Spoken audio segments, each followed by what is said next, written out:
የት መጣ ሳይባል እንግዲህ ሚኮ ደረሰባት ማለት ነው። እሷ ደግሞ በመሃል ላይ የህፃኗን እናት እያስገባቻት ነበረ። በነገራችን ላይ የህፃኗ እናት እንደሆነች እሷ ብቻ ናት የምታውቀው። ምክንያቱም ልጅቷ ብዙ አይነት ማንነቷ ተቀይሯል። በጣም ጉስቅል ብላለች ምናምን ነገር። እሱም እንግዲህ ከኔ እየደበቅሽኝ ያለው ነገር አለ እንዴ ብሎ ይጠይቃታል። ኧረ በጭራሽ እኔ ካንተ ምን ልደብቅ እችላለሁ ትላለች። ወደ ፎቅ ሊሄድ ይችላልና እሷ ደግሞ ትንፋሿን ሳትመልስ ተመልሶ ይመጣና የሆነ ነገር ከኔ እየደበቅሽ ነው ይላታል። ኧረ እኔ በጭራሽ ካንተ ምንም አይነት ነገር አልደበቅኩም። ይኸውልሽ ከኔ እንደምታመልጭ ታውቂያለሽ አይደለ? ስለዚህ ሁሉንም ነገር መናገር አለብሽ ሲላት በጭራሽ እኔ የሆነ ነገር መናገር ፈልጌ ፈርቼክ ነው። ተናገሪ፣ ምንድነው የምትናገሪ ሲላት ቤተሰቦቼ ጋር መቼ ነው የምታገናኘኝ ሲላት ስትለው ገልመጥ አርጋትና ወደ ላይ ወጣ ማለት ነው። በሌላ በኩል እንግዲህ እናቷ እንዴትም ሆነ ከቤት ወጥታለች። ሳይነስ ወይም ከአፍንጫ እንትን እየወጣባት ነበር። ሳይነስ ሳይሆን የሆነ አለርጂክ አይነት ነገር ይመስለኛል። ወይኔ መድኃኒትህን ሳልወስድ እያለች ነበረ እየተጓዘች የነበረው። በሌላ በኩል ደግሞ ህፃኗ ያሳየቻትን ፈገግታ ምኑን እያስታወሰች እጅግ በጣም ደስተኛ ናት ማለት ነው። ተመልሳ ወደዚህ ቤት የምትገባቸውን መንገዶች እያሰበች ነው። በሌላ በኩል ደግሞ ባልና ሚስት እየመጡ ነው። እንግዲህ እንደዚህ አይነት ነገር በድራማ መልክ ብቻ ሳይሆን በሀቂቃን ህይወት ላይ ራሱ እንደዚህ አይነት ነገር ተከስቶ እኔ በራሴ መንገድ አውቃለሁ። ብቻ በጣም ነው የሚያሳዝነው። በሁለት ወንዶች መሃል ላይ ያለችው ሴት እንግዲህ በጣም ፈርታለች። ምክንያቱም እርጉዝ ስለሆነች እርግዝናዋ ተመርምራለች ማለት ነው። ምርመራ ሰጥታ ነው የመጣችው። ነገ ነው ውጤቱ የሚደርሰው ማለት ነው። እንግዲህ ፈርተሻል፣ ደብሮሻል፣ በጣም ተጨንቀሻል፣ ምንድነው የሆንሽው ብሎ ይጠይቃታል። አባ እኔ ምንም አልሆንኩም፣ ይሁን ምንም አትጨናነቅ፣ እኔ በጣም ደህና ነኝ። እስቲ አንድ ጊዜ ተወኝና የኝ እስቲ በጣም እየተጨናነቅኩ ነው። ይኸውልሽ ምን እያሰብኩኝ እንደሆነ ታውቂያለሽ? የሆነ ከባድ በሽታ ታማሽ ከኔ እየደበቅሽ እና ደግሞ በዚህ ምርመራ የሚገኝ መስሎሽ እየፈራሽ ነው እንዴ? አረ እንደዛ አይደለም እያለች ነው። በሌላ በኩል ደግሞ ሁለቱም ፍቅረኛሞች ከዶክተሯ ጋር ማለት ነው እየተጣሉ ነው ያሉ። ከዚህ በፊት ለትዳራቸው ወይም ለሁለታቸው መሰረት ያስቀመጡት ገንዘብን ፍቅረኛው እንግዲህ ገንዘቡን አጥፍቶታል ማለት ነው። ዶክተሯ እንግዲህ እጅግ በጣም ተበሳጭታለች። ምንድን ያረከው ገንዘቡን እንዴት አጠፋቀው ምናምን፣ ቆይ ላስረዳሽ እያላት ነው። በጭራሽ ልትረዳው አልቻለችም ማለት ነው። ላስረዳሽ እንደዛ እኮ አይደለም፣ አንቺ እንደምታስቢው አይደለም፣ ዝም ብዬ አጥፍቼ አይደለም፣ እሺ ተናገር፣ እሺ ተናገር እያለችው ነበር። በስተመጨረሻም ገንዘቡን እንዳልጠፋ ሊነግራት ያስብና ቆይ ገንዘቡ ጠፍቶ ቢሆን የኛ ግንኙነት ሊቆም ነው እንዴ? በገንዘብ ነው እንጂ ያንቺና እኔ እንትን የቆመ ሲል አዎ ብላ በዛ መሃል ላይ ደግሞ በዚህ በኩል ሁለቱም ጥንዶች ያቺ ሚስቱ እንግዲህ ሻወር ቤት ገብታ ውሃውን ከፍታ እያበደች ነው። ምክንያቱም ነገ ውጤቱ ይመጣል። አቢ ደግሞ በሩን እያንኳኳ እባክሽን ክፈቺ፣ ምን ሆነሽ ነው? ተጨንቀሽብኛል፣ ተጨነኩብሽ ምናምን እያለ ነበር አቢ። ብትልም ባትልም በሩን ልትከፍት አይደለችም ሴትዮዋ። ውሃ ውስጥ ገብታ የህንድ ፊልም እየሰራች ነበረ ማለት ነው።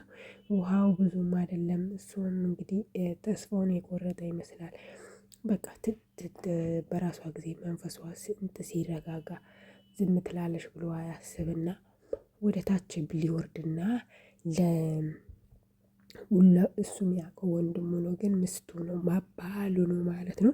ሄዶ ለወንድሙ ሊነግር ወደ ታች ይወርዳል ማለት ነው። ምክንያቱም አቤ ምንም ሊያረጋጋት አልቻለም። እሷ እንግዲህ እንደ ህንድ ፊልም ውሃ ከፍታ ያዙኝ ልቀቁኝ እያለች ነበር። በሌላ በኩል ደግሞ አጅሬ ስልክ እየደወለና ቤት ሊሸጥና የብሩን ግማሽ ዋጋ ሊያጭበረብሩ ከሴትዮዋ ጋር እያወራ ነው ማለት ነው።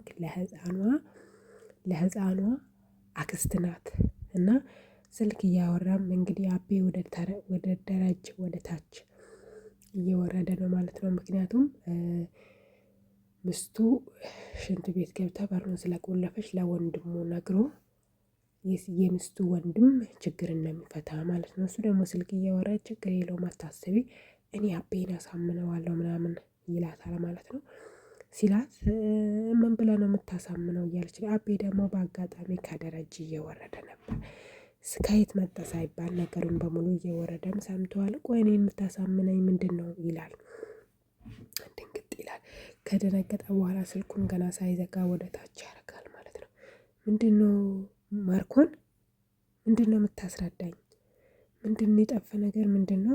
ለምኑ ነው የምታስረዳኝ? የምታስረዳኝስ ነገር ምንድን ነው ይላታል። አይ ያ ቤቱ ለሕፃኗ የሚሸጠውን ቤት የሚገዛ ሰው አለ፣ እሱን እንትን እያልኩ እንዴ። ይሄማ እጅግ በጣም ደስ የሚል ዜና አይደል እንዴ? ለምንድን ነው የምታሳምናኝ ታዲያ? እኔ እኮ ለሕፃኗ ብዬ ነው የምሸጠው አይደል እንዴ ይላል። በሌላ በኩል የቅድሙ የብር ክርክር እንደቀጠለ ነው። ቆይ እኔና አንቺ ይሄ ብር ከሌለ እንለያያለን ማለት ነው? አዎ እውነቴን ነው እንለያያለን። ለምን? እንዴት እንደዚህ ታስቢያለሽ? ብር እኮ ነገ ላይ ሰርተን እናገኛለን። እኔም ደግሞ መልሼ ያንን ብር አገኘዋለሁ።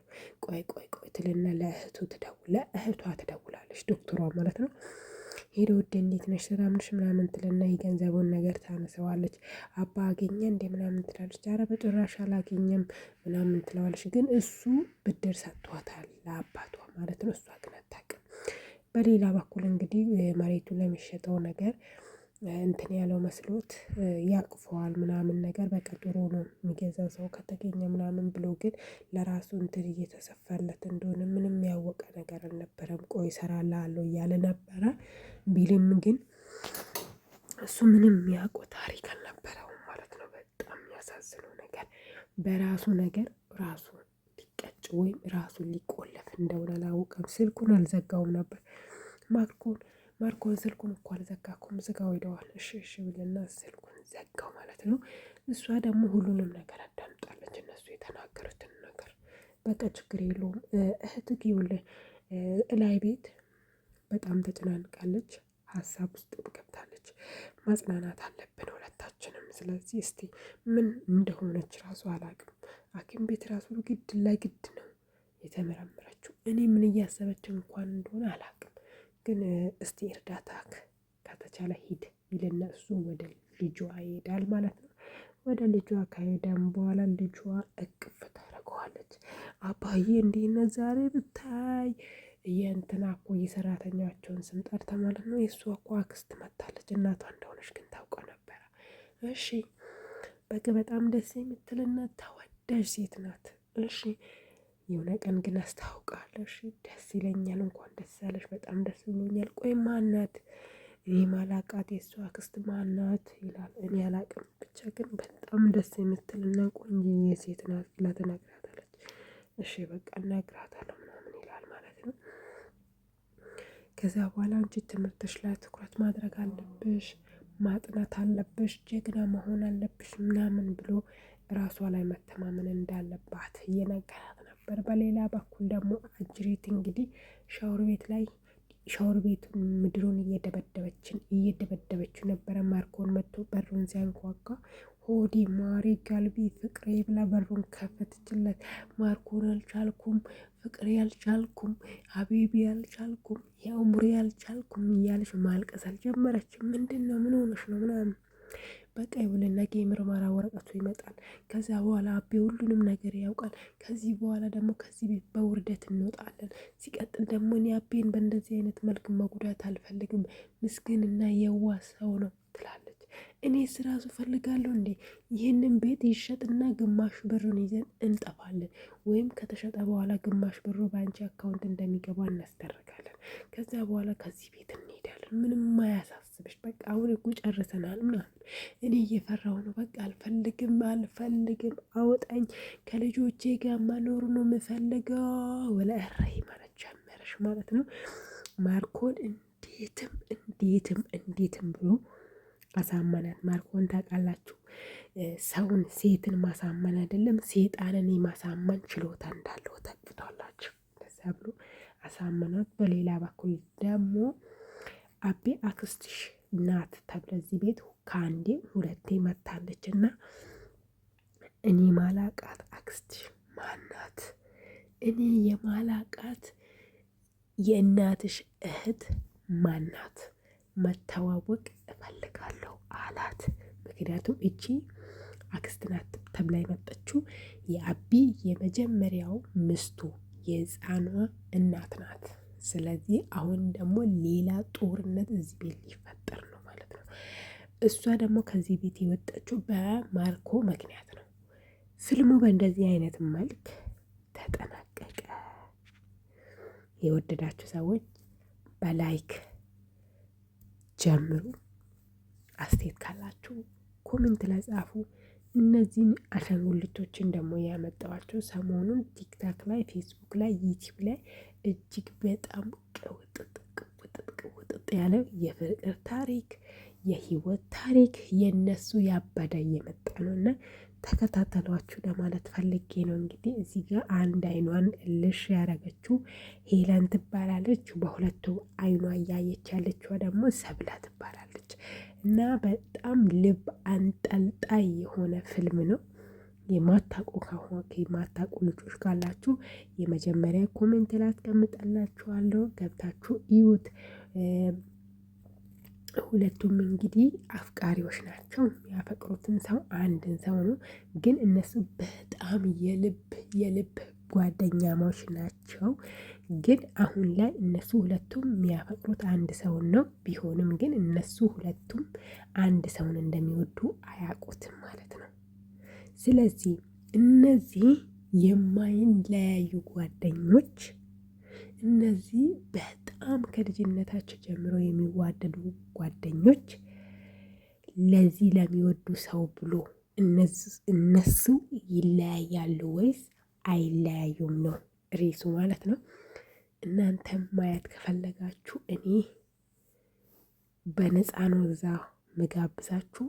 እኔን ሀይበሉኝ፣ አናግሩኝ። በነፃ ነው የምትገቡት።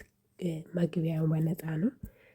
ተዝናንታችሁ ፋንድሻ በልታችሁ ምናምን ነው የምትወጡ። ዝም ብላችሁ ምናምን የምትወጡ እንዳይመስላችሁ።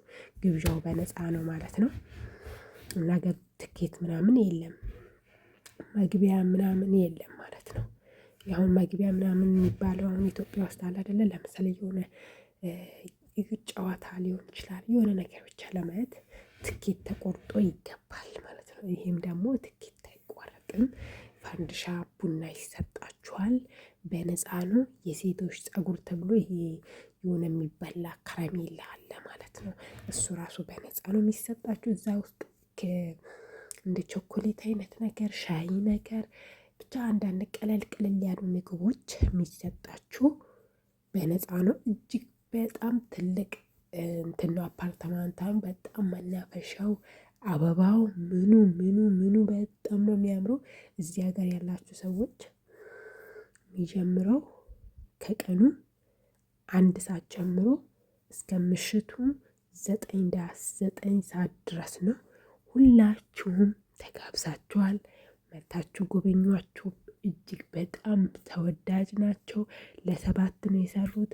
የመጨረሻ ክፍል ነው። ሁላችሁም እንዳትረሱ ኑ ማለት ነው። እና ይህንን ይመስላል ውዶቼ ማሮቼ። እኔን ለማታውቁኝ ሰዎች ምንትዋብ ፍቅር እባላለሁ። ስለዚህ ስለተዋወቅኳችሁ በጣም ደስ ብሎኛል። በቀጣይ ቪዲዮ ምናልባት ልንገናኝ እንችላለን ብዬ ተስፋ አረጋለሁ።